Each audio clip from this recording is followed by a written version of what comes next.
వాసుదేవమయమైన ఈ సభా సదస్సుకి శవనీయ నమస్సులు సమర్పణ చేసుకుంటూ, పరమాత్మ నందవ్రజంలో పెరుగుతున్నటువంటి కాలంలో ఆ పసితనంలోనే నెలబారుడుగా ఉన్న సమయంలోనే అక్కడకు ఒక ఆమె కామరూపిణి అయి చొచ్చి కానకుండా అరిగి ఇల్లిల్లు తప్పక అరసికొనుచు నందగృహమున బాలుని నాదమొకటి విని ప్రమోదించి సుందరీ వేషయగుచు.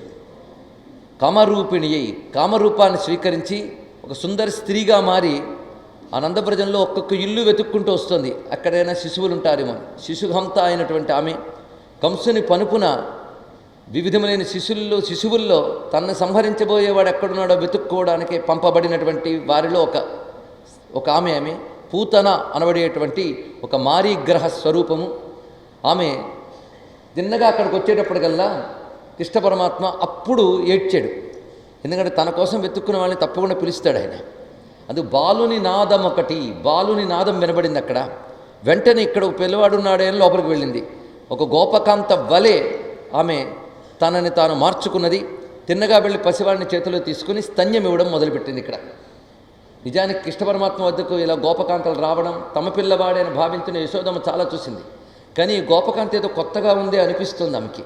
ఈ లోపల చాటుకు తీసుకువెళ్ళి స్తన్యం ఇవ్వబోతూ ఉండగా ఆ నెమ్మదిగా కళ్ళు తెరిచి త్రావే నదియును త్రావడం మొదలుపెట్టాడు. పైగా ప్రాణములతో పాటు గురుక్కును గుటుకు మనచు ఒక 2 గురుక్కల వివిధ ప్రాణంబులు సైతము మేనిలో సత్వమెల్ల త్రావే. ఆ స్తన్యపానం మిషతో ఆమెలో ఉన్న ప్రాణశక్తిని మొత్తం తాగుతూ ఉంటే గుండెలు తల్లడిల్ల జిమ్మ తిరుగుచు నిలువక శరము వ్రాల ఇతరు బాలుర క్రియవాడ వీవుగావు చన్ను విడుము చాలు ననొచ్చు. నువ్వు ఇతరుల పిల్లలు లాంటి వాడివి కావని ఇప్పుడు తెలిసొచ్చింది ఆమెకి. విడువు అంటుంది. ఒకసారి పడితే విడిచిపెడతాడు ఆయన, పట్టి విడువరాదు అనే పట్టది. ఒకసారి పట్టుకుంటే విడిచేది కాదు. మొత్తానికి ఆమె ప్రాణములను ఎప్పుడైతే తాగివేశాడో ఆమె మరణించింది. కామరూపం మరణ సమయంలో ఉండదు గనక తన యథారూపంతో ఆమె కింద పడింది.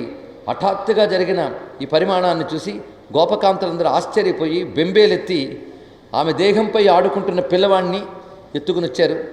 అతనికి దిష్టి తీసే ప్రయత్నం చేస్తున్నారు. చాలా రమ్యమైన అంశం ఇక్కడ చెప్పబడుతున్నాయి.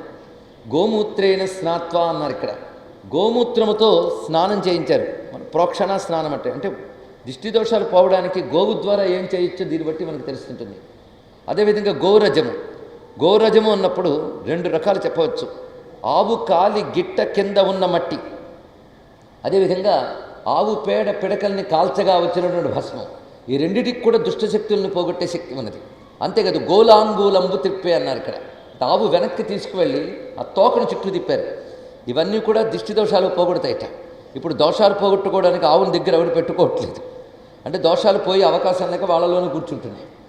నిజంగా గోవు సంచరిస్తే ఎంత దివ్యత్వం కలుగుతుందనేది వేరేగా చెప్పకుండా కథల్లోనే ఎన్ని తెలుసుకోవచ్చు. ఇక్కడ మొత్తానికి అక్కడ గోపికలందరూ ఆచమనం చేసి ఆ గోమయంతో చేసిన భస్మాన్ని చేత్తో పట్టుకుని కృష్ణ పరమాత్మ యొక్క నామములు అంటే విష్ణునామాలు పలికి ఆ విష్ణువు ఈ పిల్లవాడిని రక్షించుగాక అని విభూతి పెట్టారు.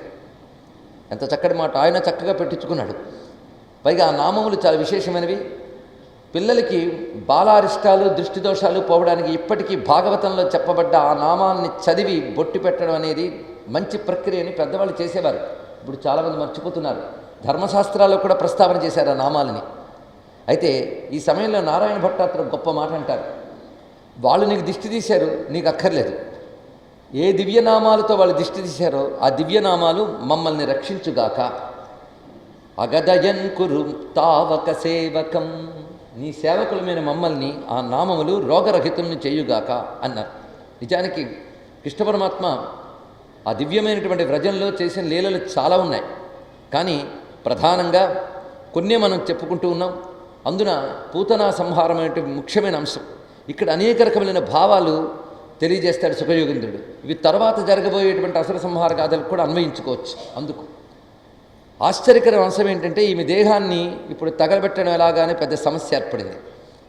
దానికి గాను పైగా యోజనమున్నర ఉన్నదిగా మొత్తం దేహం. యోజనము అనే మాటకి లెక్కల్లో కించిత్ భేదాలున్నాయి సంప్రదాయజ్ఞుల్లో కూడా. కానీ వరాహమీరుడు ఇచ్చిన లెక్క ప్రకారం సుమారు 10-10.5 మైళ్ళు ఒక యోజనము అని చెప్తాడు. బృహత్పరాశర సంహితలో కనబడుతున్నటువంటి విషయం అక్కడ. ఆ లెక్క కడితే 1.5 యోజనములు అంటే లెక్క కట్టుకుంటాం.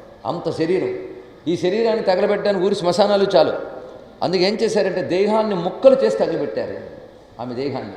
అప్పుడు ఆ తగలబడినప్పుడు పొగిలి పొగిలి కాలు మొగువ దేహంబున అగరు పరిమళముల పొగలు వెడలే. ఆ శరీరం తగలబెడుతూ ఉంటే నిజానికి దుర్గంధం రావాలి, కానీ ఆశ్చర్యకరంగా అగరు పరిమళముల పొగలు వెడలే, సుగంధ ద్రవ్యముల యొక్క వాసనలు వస్తున్నాయి. ఆశ్చర్యం కాదు. ఎందువల్ల ఇలా జరుగుతుంది అంటే ఆమె అసురదేహం అయినప్పటికీ దేహ కల్మషములు శ్రీహరి ముఖమున త్రాగబడుట చేసి భూవరేణ్య. ఎంతో రమ్యమైన భావం చెప్తున్నారు ఇక్కడ. ఇక్కడ ఒక అద్భుతమైన విషయాన్ని సుఖయోగేంద్రులు చెప్తారు. పద్భ్యాం భక్త హృదిస్థాభ్యాం వంద్యాభ్యాం లోకవందితై అని ఒక మాట అన్నారు ఇక్కడ. ఆమె శరీరానికి స్వామి పాదాలు తాకాయి. ఎటువంటి పాదాలు అంటే భక్త హృదిస్థాభ్యాం లోకవందితై వంద్యాభ్యాం అన్నారు ఇక్కడ. యోగులు నిరంతరం హృదయంలో ధ్యానించే పాదాలు. అదేవిధంగా మనందరం దేవతలకు నమస్కరిస్తే ఆ దేవతలు ఆయన పాదాలకు నమస్కరిస్తుంటారు. కనుక లోకవందితులైన వారి చేత నమస్కరింపబడేటువంటి పాదములు ఆ దేహాన్ని తాకడం చేత ఆ శరీరంలో ఉన్న కల్మషములన్నీ తొలగిపోయాయి. ఎందుకంటే స్వామిని అడయాడాడు, చేతులు తగిలే, పాదాలు తగిలే, స్వామి స్పర్శకు నోచుకున్నది ఆమె దేహం. అందుకే దేహ కల్మషములన్నీ తాగబడ్డాయి. అంటే స్వామి స్పర్శకే దేహ కల్మషాలు పోయాయంటే ఇంకా జీవుడి పాపవాసాలను పోతాయని వేరే చెప్పాలా? మొత్తానికి శుద్ధురాలయ్యింది ఆవిడ. శుద్ధురాలని చేసి సిద్ధినిచ్చాడు స్వామి. ఆశ్చర్యకరం. కృష్ణావతారంలో గొప్పతనం ఏంటంటే భక్తితో ప్రేమతో సేవించిన వారే కాకుండా వైరంతో ద్వేషంతో చేరిన వారు కూడాను తరించారు. ఆఖరికి విషం పెట్టి చంపేద్దామని వెళ్ళిన ఆవిడికి కూడా ముక్తినిచ్చినటువంటి కరుణాలు కృష్ణ పరమాత్మ. అది గొప్పతనం. అందుకే ఈ ఘట్టాన్ని ఎక్కువ మంది బాగా చెప్పుకుంటారు. ఆనందపరశురే సుఖయోగేంద్రుడు అంటున్నాడు, అంగం యస్యా సమాక్రమ్య భగవాన్ అపిబత్ స్తనం యాతుధాన్యపి సా స్వర్గమవాప జననీ గతి. ఆమె శరీరాన్ని స్వామి శరీరం తగిలింది.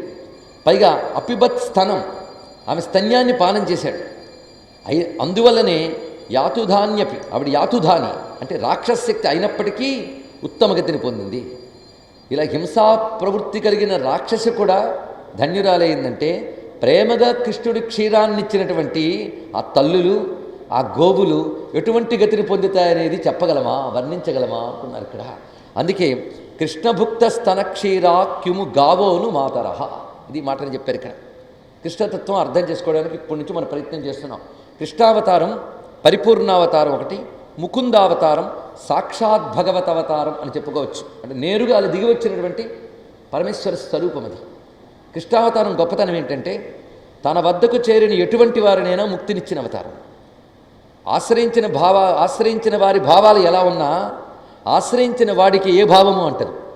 ఎవరినైతే ఆశ్రయించారో వారికి ఏ భావము లేదు కనుక ఏ భావంతో ఎవరిని ఆశ్రయించినా వారిని ఆ భావంతో తీసుకుంటూ తనదైన భావాతీత స్థితినిచ్చాడు. అందుకే కృష్ణావతారం అంత గొప్పది.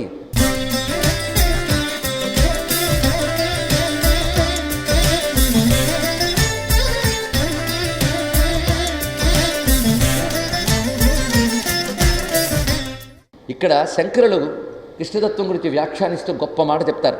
లోహ శలాకా నివఘై స్పర్శాస్మని భిద్యమానోపి స్వర్ణత్వమేతి లౌహం ద్వేషాదపి విద్విషాం తథా ప్రాప్తి. ఇది ఆదిశంకర భగవత్పాదుల వారు కృష్ణతత్వాన్ని వ్యాఖ్యానిస్తూ ప్రబోధ సుధాకరంలో చెప్పినటువంటి అద్భుతమైన మాట. ఒక పరుసవేది ఒకటి ఉంటుంది. ఆ పరుసవేదికి లోహాన్ని తగిలిస్తే బంగారంగా మారిపోతుంది.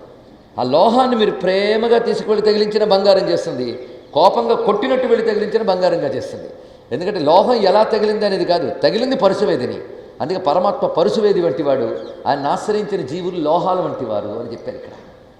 ఇదే అన్నమయ్య తీసుకుని పరుస మొక్కటే కైదా పైడిగా చేసేది అరయ లోహమెట్లున్నా అందుకేమి అంటాడు ఈ భావాన్ని.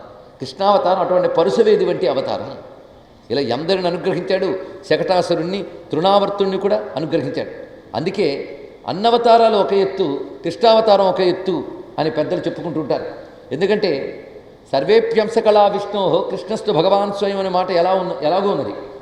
లీలాసుకుడు కర్ణామృతంలో అంటాడు, అవతారా సంచన్యే సరసిజనయనస్య సర్వతో భద్రాః కృష్ణాదన్య కోవా ప్రభవతి గోప గోపికా ముక్తి. అవతారాలు చాలా ఉంటాయి. యోగుల్ని మహాత్ముల్ని తరింపు చేసిన అవతారాలు. కానీ అమాయకులైనటువంటి గోపికల్ని తరింపజేసిన కృష్ణావతారం కంటే సౌలభ్యావతారం మరొకటి ఉందా అన్నారు ఇక్కడ. అంటే కృష్ణావతారానికి ఒక ప్రత్యేకత సౌలభ్యావతారం. నిన్న మనం ముకుందావతారం, పరిపూర్ణావతారం చెప్పాం కదా, ఇది కూడా కలుపుకోవాలి, సౌలభ్యావతారం. ఎందుకంటే మనసుకి మాటకి అందనటువంటి స్వామి ఆ రెండిటికి అందేలాగా ఒక నామరూపాలు స్వీకరించి భావించుకోవడానికి తగ్గ లీలలన్నీ చూపించాడు. అదే ఆయన పరతత్వము, నిరాలంబుడు, నిర్వికల్పుడు, నిర్లేపుడు. అంటే వినడానికి బాగుంటుంది, వెంటనే నిద్ర వస్తుంది. కానీ ఆయన నిర్లేప నిరంజన నిర్గుణ తత్వము సగుణమై సాకారమై సంచరిస్తూ ఉంటే ఆ లీలలతో తాదాత్మ్యం చెందుతూ మురిసిపోతూ ఉంటారు. అందుకే సిద్ధపురుషులు కూడా, అద్వైత సిద్ధిని పొందిన వారు కూడా కృష్ణలీలలు వచ్చేటప్పటికల్లా మహాభక్తులైపోయారు. ఈ చెప్తున్నవాడే అటువంటి వాడు. ఎవరు? సుఖయోగీంద్రుడు, ఆయనే అటువంటి వాడు. ఇక దానికి తోడు మహాత్ములైన మధుసూదన సరస్వతి, నారాయణ తీర్థుల వారు, శంకర భగవత్పాదుల వారు, వీరందరూ కృష్ణలీలల్లో పరవశించిపోయినటువంటి వారు.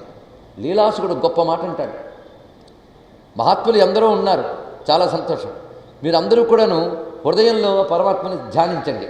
నిర్గుణుడు పరమాత్మ అని చెప్పేవాడిని. పరం పుమాంసం నిహితం గుహాయ, హృదయంలో ఉన్నటువంటి గుహయందు ఉన్నటువంటి పరమపురుషుని నిర్వికారుని ధ్యానించండి. మీరు అటువంటి నిరాకార తత్వమును హృదయంలో ధ్యానించి ఎలాంటి ఆనందాన్ని పొందుతారో ఆ ఆనందంలో ఇసుమంత కూడా తగ్గకుండా అదే ఆనందాన్ని మేము యశోదా శిశువు లీలల్లో ఓలలాడుతూ పొందుతున్నాం అన్నాడు మహానుభావుడు. వయం యశోదా శిశుబాల లీలా కథా సుధా సింధుషు లీలయామహ అని చెప్పాడు.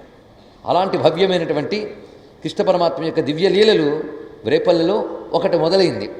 అందులోనే ఆయన యొక్క కారుణ్యాన్ని చూపిస్తున్నాడు. ఈ విధంగా ఆయన చేత తరింపబడ్డటువంటి ఇతర రాక్షసులను కూడా ఇదే తత్వంలో చూడాలి.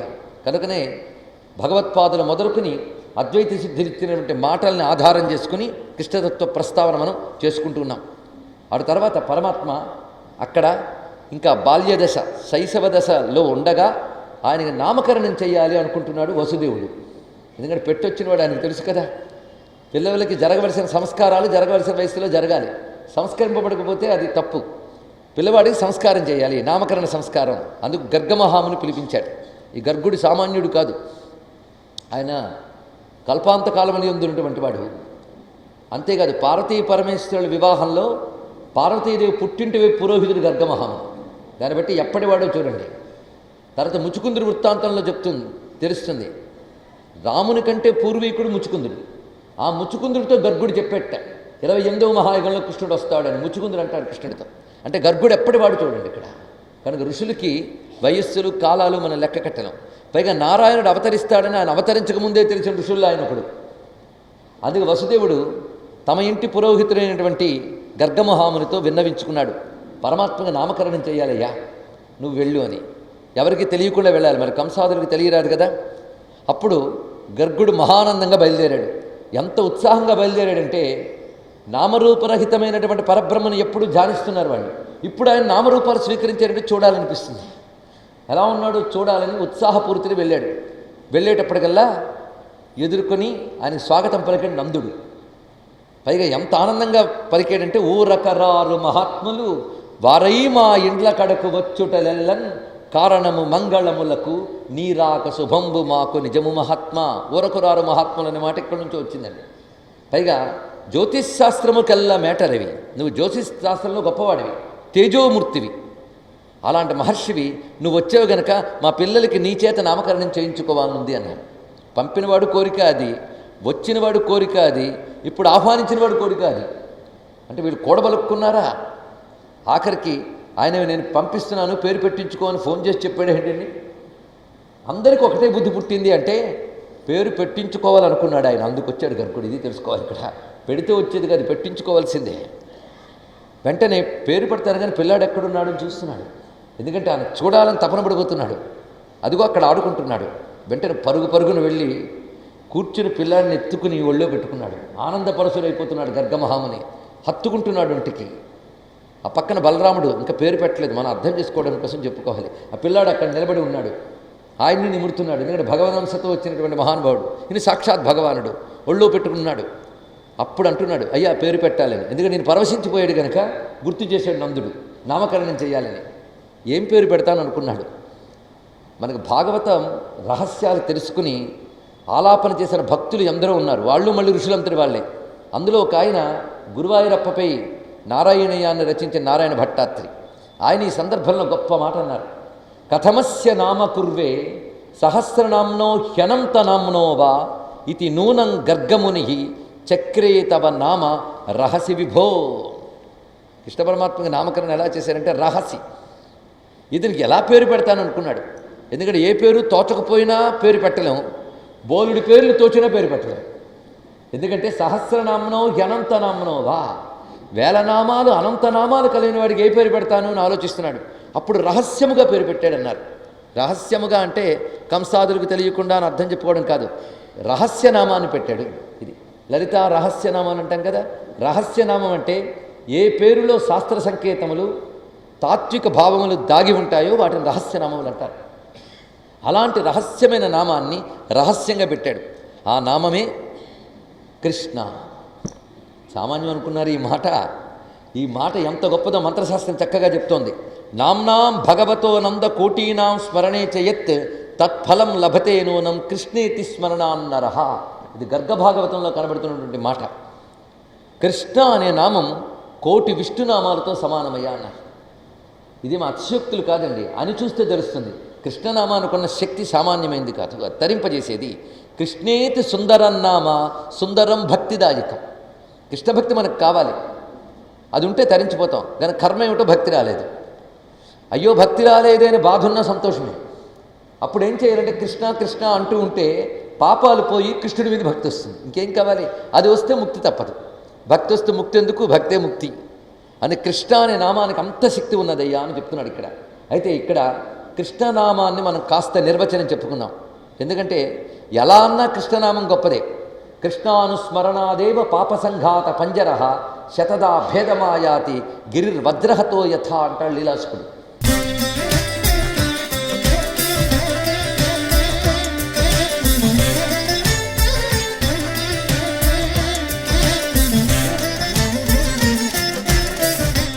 కృష్ణ అంటే పాపపుంజములు ఎన్నున్నా ధ్వంసమైపోతాయి. ఎలా అంటే వజ్రాయుధము తాకిడికి కొండలు ఎలా చూర్ణములయ్యాయి, అదేవిధంగా కృష్ణనామానికి పాపరాశులు దగ్ధమవుతాయని చెప్తున్నారు. పైగా అర్థం తెలిసంటే శక్తి ఎక్కువ ఉంటుంది కనుక అర్థం తెలుసుకునే ప్రయత్నం చేద్దాం. అంతేకాదు శాస్త్రంలో ఒక మాట ఉంటుంది, భగవన్నామానికి కానీ మంత్రానికి కానీ భాష్యం చెప్పుకుంటూ ఉంటే ఆ మంత్రానుష్ఠాన ఫలం లభిస్తుంది అని. అంతేకాదు ఆ మంత్రాధి దేవత, ఆ మంత్రము యొక్క ఛందస్సు, ఆ మంత్రము యొక్క ఋషి కూడా అక్కడ ఉండి ఆశీర్వదిస్తారు. ఇప్పుడు మనం కృష్ణనామ నిర్వచనం చెప్పుకుంటూ ఉంటే సాక్షాత్ కృష్ణ పరమాత్మ ఇక్కడ మనల్ని అనుగ్రహిస్తున్నాడు, దేవతలు ఆశీర్వదిస్తున్నారనే భావంతో కృష్ణనామానికి వ్యాఖ్యానం చెప్పుకునే భాగ్యం మనకు లభించినందుకు సంతోషిద్దాం. కృష్ణ అంటే ఏంటి అంటే నల్లనివాడు. ఇంకోటి ఏమున్నది ఇక్కడ?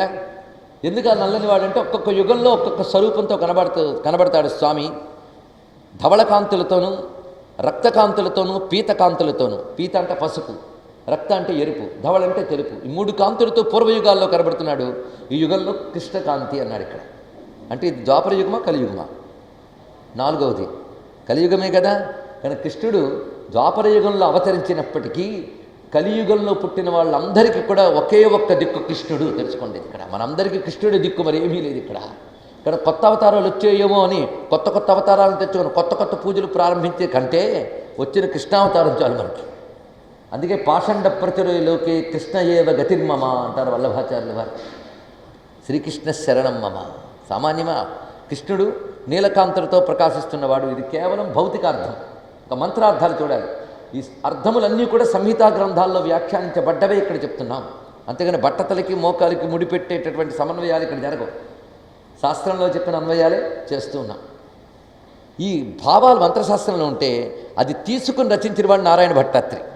కృషిధాతు నకారాభ్యాం సత్తానందాత్మతాం కిలాభిలపత్ జగడగకర్షిత్వం వా కథయ ఋషి కృష్ణనామ తే వ్యతనోత్. ఇది చక్కగా నారాయణ భట్టాత్రి నారాయణీయంలో కృష్ణనామం గురించి చెప్తున్నాడు. కృషిధాతు నకారాభ్యాం సత్తానందాత్మతా కిలాభిలపత్.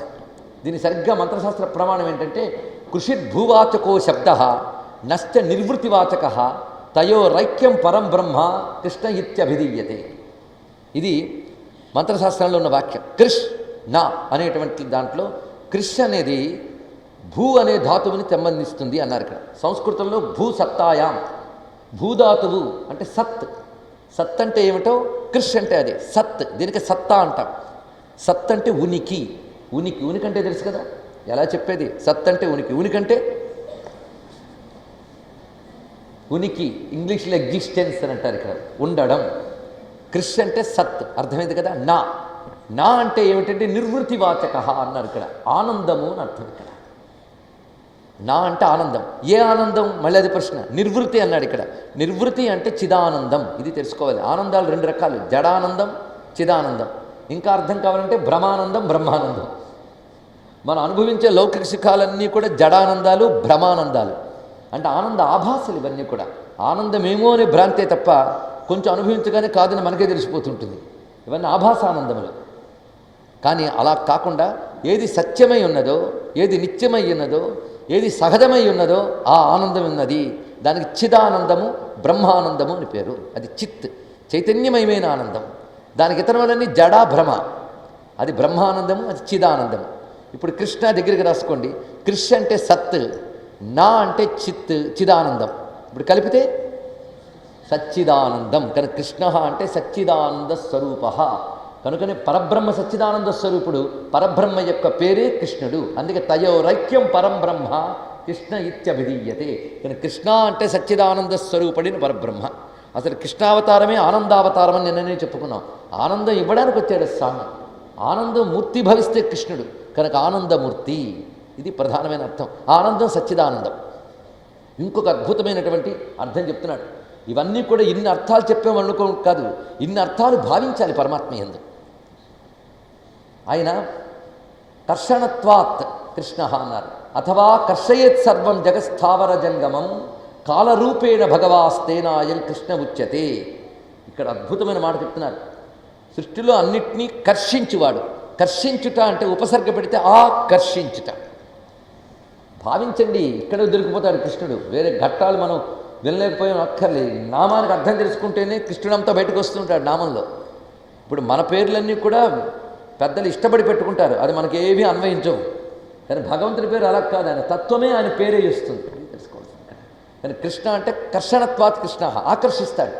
కృష్ణుడు ఎవరిని ఆకర్షించడండి? కృష్ణుడు అంటే అందరికీ ఆకర్షణే, శత్రువులకు కూడా ఆకర్షణే. ఎలాగోలాగా ఆయన వైపు ఆకర్షింపబడుతూనే ఉంటారు. అందుకే పసిపిల్లల మొదలుకొని పండు ముసలుల వరకు కృష్ణ పరమాత్మ లీలలంటే ఒకానొక ఆకర్షణ. ఆయన గురించి వింటేనే ఇలా ఉంటూ ఉంటే, ఆయన ఉంటూ నడయాడుతున్నప్పుడు అందరిని ఆకర్షించుకున్నాడు గనక సర్వాకర్షక కృష్ణ, ఆకర్షణ గుణం కలవాడు. ఇది ఒక అర్థం. ఇంకొక అర్థంలో లాక్కునేవాడు. ఆకర్షించడం అంటే ఆసమంతా కర్షణం, ఆకర్షణం. సంపూర్ణంగా లోపలికి లాక్కుంటాడు ఆయన. ఏదో కొంత బయటికి మిగిల్చి కొంత లాక్కుంటే ఏముందండి ఇక్కడ? కొంత బయటికి మిగిలితే మళ్ళీ పుడతాం. ఇది తెలుసుకో. కొంత బయటకు మిగిలితే మళ్ళీ పుడతాం. అందుకే మన నిద్రలో లయం అవుతాం, కానీ పూర్తి లయం కాదు. మళ్ళీ పొద్దున్న లేస్తాం, అవునా లేదా? పూర్తి లయం అయితే మరి లేవు, మరణిస్తాం. అది పూర్తి లయం కాదు, మళ్ళీ జన్మలో వస్తాం. కానీ ఎక్కడికి చేరితే మళ్ళీ పుట్టమో అది ఆత్యంతిక లయము అని అంటారు దాన్ని. దానికి మరొక పేరు మోక్షము అని పేరు. అందులోకి ఆకర్షింపబడితే మరి వెనక్కి రాము. కనుక దేనిలోకి లాగబడితే మళ్ళీ వెనక్కి రామో దాని పేరే మోక్షము కదా. కనుకనే పూర్తిగా లాక్కునేవాడు అంటే మోక్షస్వరూపుడు, మోక్షప్రదాత. కనుక కృష్ణ నామమే మోక్షదాయకుడు అని అర్థాన్ని చెప్తుంది. ఆలోచించండి ఎంత రమ్యమైనటువంటి భావమో. ఇప్పటికీ 3 అర్థాలు చెప్పుకున్నాం. ఇంకొక అర్థం చెప్తున్నాడు. కర్షణత్వాత్ అన్నప్పుడు కర్షకుడు, కర్షకుడే కృష్ణుడు. ఈయన కర్షకుడు కాడు. కర్షకుడు అంటే ఎవరండి లోకంలో? కృషి చేసేవాడు కర్షకుడు, రైతు అని అంటాం. ఇతని పని ఏమిటయ్యా అంటే, రైతు కలుపు మొక్కలన్నీ ఏరిపారేసి అద్భుతమైన పంటలు పండిస్తూ ఉంటాడు. నిస్సారమైన భూములను కూడా తన చాకచక్యంతో పంట పండించగలడు. కానీ మన దగ్గర ఒక పొలం ఉంది, దాన్ని పండించడం అవార్డులు పొందిన రైతు వల్ల కూడా కాదు. ఎందుకంటే పొలం నిస్సారమైపోయి బండరాళ్ళు నిండిపోయి కలుపు మొక్కలన్నీ ఉండిపోతే పండించవయ్యా అంటే ఎవడూ పండించలేడు. కానీ మన దగ్గర ఉన్నది అలాంటి పొలమే, పండించుకోవడానికి అవకాశం లేదు. ఎందుకంటే అనేక రకాలైన పనికిమాలిన ఎరువులన్నీ పెట్టేస్తే భూమి నిస్సారమైపోతుందిట. అలాగే జన్మల జన్మల నుంచి పాపవాసనలతో నిస్సారమైపోయి దుర్భావాలతోని, జడత్వంతోని, రాజస తామస భావాలతోని నిస్సారమైపోయింది మన బ్రతుకు. దీన్ని పండించవయ్యా అంటే ఎవ్వడు వినడు, ఒక ఈయన తప్ప. ఈయన ఒక్కడే పని చేయగలడు. ఎందుకంటే జగదఘకర్షిత్వం వా అన్నారు ఇక్కడ. అఘకర్షిత్వాత్, మనలో గూడు కట్టుకుపోయిన జడత్వాన్ని, పాప సంస్కారాలని, వాటన్నిటిని ఏరిపారేస్తాడు ఇక్కడ. కలుపు మొక్కలు ఏరిపారేసినట్లుగా మన బ్రతుకులోని సంపూర్ణంగా ఈ పాపములనేటువంటి వాటిని వాసనలతో సహా తీసిపారేసి తన యొక్క కృపాదృష్టితో సారవంతం చేసి జ్ఞానానందమనబడే మోక్షపు పంటను పండించేవాడు కనుక కృష్ణుడు అంటున్నారు ఇక్కడ. ఇంకేం కావాలండి?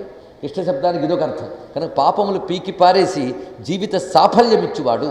ఆ మాటని ఇక్కడ చెప్తూ అథవా కర్షయేత్ సర్వం జగత్ స్థావర జంగమం ఉంటుంది మంత్రశాస్త్రం. అది తీసుకుని జగదఘకర్షిత్వం వా అన్నారు నారాయణ భట్టాత్రి. ఇంకొక అద్భుతమైన అర్థం కృష్ణ శబ్దానికి కాలస్వరూపుడు.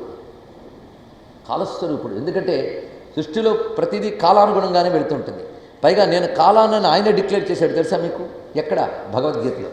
కాలోస్మి లోకక్షయ ప్రవృద్ధ అంటాడు. తన విశ్వరూపం చూపించాడు. ఇది నా కాలస్వరూపము.